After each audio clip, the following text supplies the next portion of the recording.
Buenos días, pues ahorita vamos a empezar con el video que les había prometido acerca de los 5 personajes más polémicos.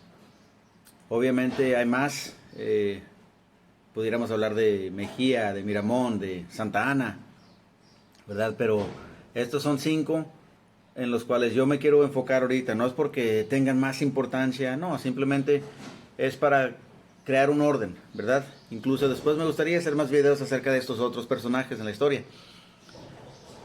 Antes de empezar quisiera aclarar que la historia ya sabemos la cuenta quien gana la guerra. Los que escriben los libros, los que ganan la guerra son los que tienen la oportunidad de decir cómo fue y por qué, ¿verdad? Aparte, cada uno de nosotros vamos a recibir esa información de nuestra propia percepción. Depende de nuestra cultura, depende de nuestro pasado, nuestro historial personal.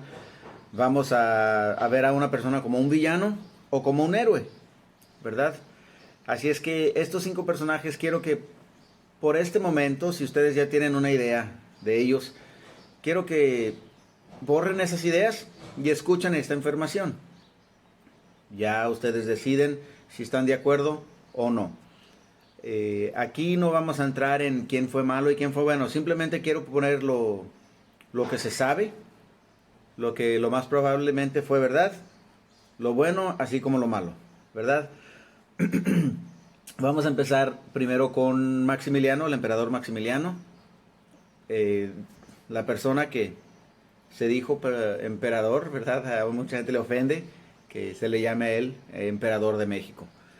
Bueno, cuando oímos eso, lo primero que pensamos es eh, ridículo. Oímos su nombre y reaccionamos con desdén, ¿verdad? Con burla quizás. Ah, sí, ese es el reycito que pensó que iba a venir aquí a México a reinar y pues se topó con una pared, ¿verdad? Pero hay mucho que no se sabe acerca de Maximiliano. Por ejemplo, él fue muy liberal. Las leyes que Benito Juárez no tuvo la oportunidad de implementar porque se le peleó a cada paso, él las implementó llegando, ¿verdad? Leyes como cuáles. Por ejemplo, él quería que no solamente los terratenientes votaran. Su partido, el partido que lo respaldaba a él, los conservadores, ellos querían que solamente la gente adinerada, la gente con poder votaran. Todos los demás se callaban, ¿verdad? Él no era de esa idea. Él quiso implementar muchas leyes de reforma agricultural. Quiso pasar leyes que le beneficiaban al campesino, al mexicano, ¿verdad? Común y corriente, como se dice.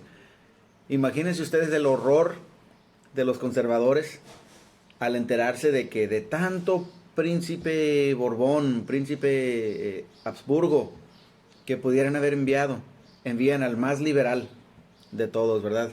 De hecho, cuando su esposa llegó a México, ella le preguntó a las personas, ¿qué piensan ustedes acerca de la unión libre? ¿Qué piensan ustedes acerca del divorcio? ¿Verdad? Porque ellos estaban a favor de la unión libre, ellos estaban a favor del divorcio. Los conservadores, en cambio, estaban a favor de un Estado controlado por la iglesia, ¿verdad? De que no había divorcio, no había unión libre, no había nada de eso. Las cosas feas de la vida se escondían. Por ejemplo, la prostitución se escondía ni se mencionaba. Cuando Maximiliano llegó, él quiso poner un orden en eso. De hecho, él hizo un registro de las prostitutas, de las mujeres que trabajaban en ese ambiente. Él hizo un registro, creó un registro, tenían que checarse, tenían que reportarse. Si estaban enfermas, se tenían que primero comprobar de que estaban sanas antes de volver al trabajo. Hizo muchas cosas que los conservadores nunca hubieran pensado en hacer. Cuando él llegó, se quedó atónito porque él rehusó venir a México a menos que se le pidiera, se le rogara. Y básicamente es lo que hicieron los conservadores, le rogaron que viniera. Él dijo, yo no voy a ir a ponerme a una gente a la fuerza. Yo no voy a pelear, yo no quiero nada de eso. No quiero seguir con la tradición de mi gente de invadir y por la fuerza imponerse. Le dijeron, no, tú ven, te estamos esperando, sería un gran honor que fueras rey sobre nosotros, ya que nosotros no podemos, no tenemos la habilidad, no tenemos los credenciales tuyos, por favor. Finalmente lo convencieron. Imagínense ustedes el shock de él cuando él llega y esperando ver cohetes, esperando ver bandas, no ver nada. Llega a un país en guerra, ¿verdad? Nadie sale a recibirlo más que un puñito exclusivo de gente, ¿verdad? Que querían que estuviera ahí. Y es cuando él se da cuenta de que no es verdad. Cuando él se entera de que Juárez está dirigiendo una guerra en su contra, él dice, bueno, pues ¿quién es este tal Juárez? No, pues fue presidente de la Corte Suprema, y es un rebelde. ¿Qué dice Maximiliano? Ejecútenlo. No, lo primero que él hace es, le manda una carta a Juárez. Mira, vamos a arreglar las diferencias. Si tú eras el presidente de la Corte Suprema, vas a seguir siendo el presidente de la Corte Suprema. Te necesito para poder guiar este país. Vamos a hacerlo juntos. No quiero problemas, no quiero guerras. Obviamente es algo que Juárez nunca aceptó ni titubeó en lo mínimo. Al contrario, le contestó una carta muy acertada en la que le dice, si tú creyeras en la justicia, en la igualdad del hombre, no estuvieras llegando aquí aliado con la gente con que llegaste aliado, que es la gente que ha estado oprimiendo al país. Aquí repito, son ideas de ellos, ¿verdad? No estoy ni en pro ni en contra. Entonces básicamente lo que le dijo a Maximiliano fue, o eres hipócrita o eres ingenuo, eres un tonto, ¿verdad? Ahora, ¿cuáles son los puntos que pudiéramos decir en su contra? Bueno, él quiso rendirse. Cuando vio que la guerra se estaba perdiendo, él se quiso rendir. Los conservadores no lo permitieron. Dijeron, no, te tienes que quedar. Aquí te quedaste hasta que... Aquí llegaste hasta el fin, ¿verdad? Fue débil. Si fue algo que fue débil, fue muy ingenuo, ¿verdad? Se dejó manipular por muchas situaciones. Cuando él fue joven, participó en una guerra en Europa y quedó horrorizado al ver que su hermano estuvo a favor de que, su hermano mayor, de que ejecutaran a prisioneros ya rendidos, desarmados. Y él protestó contra ese tipo de acción. Pero en México vino a hacer lo mismo, a pesar de que era algo en cual él estaba al 100 en contra, lo llegó a hacer, ¿verdad? ¿Por qué? Porque le dijeron, mira, aquí es como se tienen que hacer esas cosas, aquí no va a haber avance a menos que hagas esto, los sueltes, vas a tener que pelear con ellos al siguiente día otra vez, tienes que poner el ejemplo, no puedes ser un rey debilucho, ¿verdad? Tiene la presión de Napoleón, el emperador Napoleón el III, poniéndole toda la presión del mundo, tiene la presión de su familia, los Habsburgos, tiene la presión de la Iglesia Católica, los conservadores, y fue débil, ¿verdad? En ese sentido, hay un cálculo que más de 11,000 campesinos, 11,000 mexicanos fueron fusilados, fueron ejecutados por esas órdenes que él mandó implementar, por esas leyes, bajo la guía de Miguel Miramón y Tomás Mejía. Entonces, fue débil, ¿verdad? Ahí no hay excusa, no era un niño de 5 años. Otros datos importantes de Maximiliano fue que, pues sí fue muy valiente, de hecho un poco tonto, pudo haber escapado. ¿Cuál fue la razón que rehusó escaparse? Le dijeron, él era güero, una barba grandísima, y él dijo, no, yo no me voy a rasurar la barba, qué vergüenza para mí, para mi familia, no solamente aquí, sino en Europa, que me pesquen sin mi barba, así es que no, yo la barba no me rasuro y aquí me quedo, ¿verdad? Fue valiente, pero también tonto. Cuando finalmente se rindió, una anécdota muy bonita, ¿verdad? Muy interesante, al oficial al cual se rindió, le entregó su espada y le dijo, me rindo, espero acepte mi espada, me rindo, soy el emperador de México. Y el oficial le contestó, acepto su espada como hombre valiente que es, pero emperador usted nunca lo ha sido, ¿verdad? Una anécdota interesante. Antes de ser fusilado, él le regaló una moneda de oro a cada persona que estaba en el pelotón que lo iba a fusilar y les pidió que no le erraran al corazón. Les dijo, ahí le va una moneda de oro, ¿verdad? A cada uno. Y cuando vio que él iba a ser fusilado en medio de Tomás Mejías y Miguel Miramón, en medio era el lugar de honor, el lugar para la persona más importante. Ese lugar él se lo cedió a Miramón. Le dijo, Señor, por favor, acepte esto de mi parte. Yo no soy digno de morir en este lugar, sino usted, ¿verdad? Miramón aceptó. Antes de morir, gritó, viva México y viva la independencia. Por todos los relatos, por toda la documentación que tenemos, fue un soñador, fue fue valiente, fue ingenuo. Sí sabemos que su intención no era venir a causar una guerra, mucho menos a crear una guerra. Ya con esta información, pues espero que tengan algo por lo menos darle un poco más de consideración, estudiar un poquito más de él, ¿verdad? No para defenderlo, no para decir, wow, qué bueno era, sino le debemos eso de aprender un poquito más de él. ¿Por qué? Porque es parte de nuestra historia, nos guste o no, es parte de la historia de México, ¿verdad? Ahorita vamos a pasar con la siguiente persona, ¿sí? En la lista de estas 5 que yo he escogido, y esta sería la Malinche, C. Malinayi, Doña Marina, Malintzin, como se le quiera llamar, ¿verdad?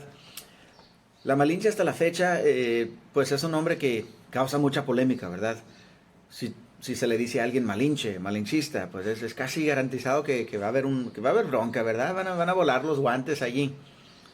¿Por qué? Porque es sinónimo de traidora o traidor a la patria, ¿verdad? Lo bonito, lo interesante de este caso es que en estos últimos años, en estas últimas décadas, ha salido más información, la forma de pensar es más libre, así es que estamos viendo a este personaje, a esta persona, de otra manera, ¿verdad? ¿Quién fue? ¿Qué hizo? ¿Por qué se le considera traidora?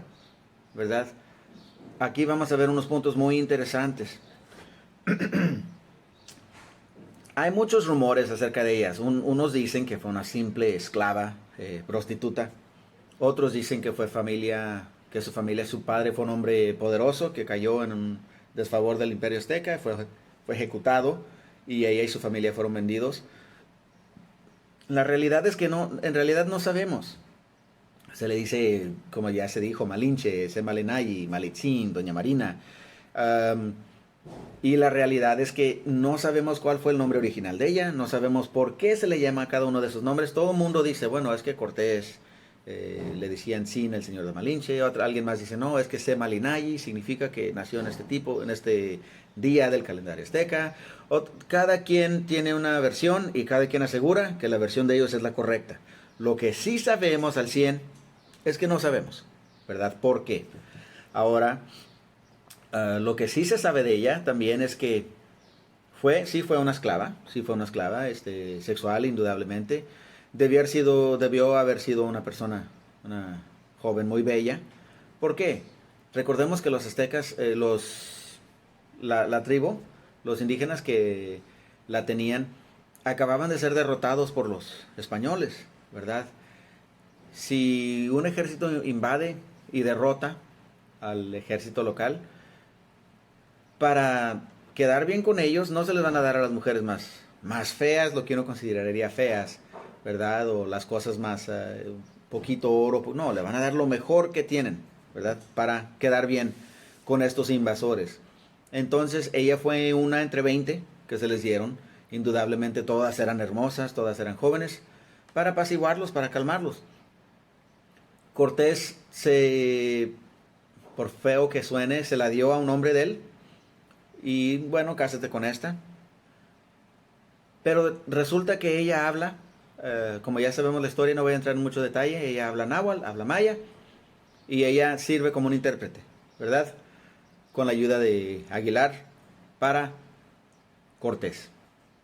Cortés, al ver lo útil que puede ser, pues se empieza a juntar más con ella se hace casi su sombra, y empieza a observar que ella es muy sabia, sabe dar consejos acerca de las culturas, lo que los aztecas llamarían chismosa, ¿verdad? Quizá los españoles lo llamarían alguien que observa muy bien, que da consejos muy atinados, ¿verdad? También los relatos que tenemos de los españoles en este tiempo da a entender que era una persona que caía bien, inmediatamente caía bien, entonces se ganaba la confianza de los locales, de los nativos, y eso indudablemente le ayudaba a Cortés. Tanto que Cortés manda al esposo de ella de vuelta para España, y él se queda con ella como ella es su asistente, su intérprete. Llegó a tener hijos con Cortés, volvemos a lo mismo, el hecho de que Cortés se metiera con ella en ese sentido nos dice de lo bella que ha de haber sido. Este fue el hombre más poderoso, uno de los hombres más poderosos en todo México, si no el más poderoso, aparte de Moctezuma.